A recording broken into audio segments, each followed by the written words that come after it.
everyone, I'm Tess and I'm going to read a story to you called One Snowy Night.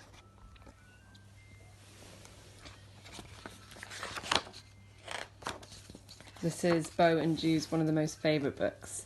So, it's cold in the park in winter, but Percy the park keeper doesn't mind. He puts on his warm coat and his big scarf and wears 2 pairs of woolly socks inside his Wellington boots. Percy likes to be out in the fresh air. In the middle of the park there is a little hut. This is where Percy lives. When it gets too cold to be outside, Percy goes into his hut where it's cosy and warm. The animals who live in the park all know Percy's hut. Every day he shares his lunch with them. One winter's night it was so cold it began to snow. Great big snowflakes fell past the window of Percy's hut. "Brrr," said Percy, "I think I'll need an extra blanket tonight." He made himself some hot cocoa and got ready for bed. Suddenly Percy heard a tapping sound. There was somebody at the door. Now who can that be at this time of night, thought Percy. He went to the door and he looked out. There on the step was a squirrel. It looked very cold and miserable. "I can't get to sleep, Percy," said the squirrel. "My bed is full of snow." "Oh dear," said Percy. "Never mind, I've got plenty of room for 2. So the squirrel snuggled down next to Percy and soon began to feel warm. Knock, knock. It was the door again. Now who can that be, thought Percy. Standing outside there were 2 shivering rabbits. "It's freezing," said one rabbit. "Frozen," said the other. "You poor things," said Percy. "Come in and warm up." The rabbit squeezed into the bed next to Percy and the squirrel. There wasn't much room. "Could you face the other way?" Percy asked the squirrel. "Your tail is tickling my nose." Knock, knock. "Oh dear," said Percy. "Now there's someone else at the door." It was a fox. He looked very cold and hungry. "Can I come in too?" he asked. Percy scratched his head and thought for a minute. "Well, if you promise to behave," he said. "I promise," said the fox, and he squeezed into the bed next to all the other animals. Bump! Oops! Ah! The squirrel fell out. "Who did that?" asked the squirrel crossly. Knock, knock, knock. "Good night, gracious." "Oh, good gracious," said Percy. "It's the door again."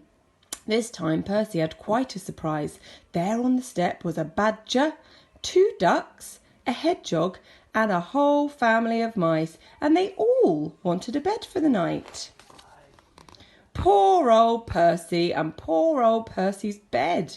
The animals pushed and shoved and rolled around the bed, but there was just not enough room for them all. Soon the bed covers ended up in a big tight ball, then bump! The covers rolled right off the bed and everybody fell onto the floor. "Oh dear," said Percy, "this won't do at all. My bed is just too small." Suddenly one of the mice pricked up his ears. "What's that noise?" he squeaked. Everyone listened hard. Now they could all hear it. There was a scratching, scraping sound. It seemed to be coming from underneath them. "There's something moving under the floor," whispered Percy. The animals looked frightened and the mice all started to squeak at once. "Oh dear, what can it be? It might be a monster with fierce claws and sharp teeth." The noise grew louder and louder. Then one of the floorboards began to move. "Look out! It's coming up through the floor." Suddenly there's a loud creak. "Help!" cried the animals, and they all ran to hide. But Percy wasn't frightened. He started to chuckle. Then he laughed out loud. A small, dark head was sticking up through the floorboard. "This isn't a monster," said Percy. "It's a mole." "I'm sorry to burst in like this," said the mole. "I knocked on the door, but nobody heard me." Percy helped the mole up through the hole in the floor, sat him on the hot water bottle to get warm, and put the floorboard back. "It's all right, everyone," he called. "You can come out now." But nobody moved, nobody stirred.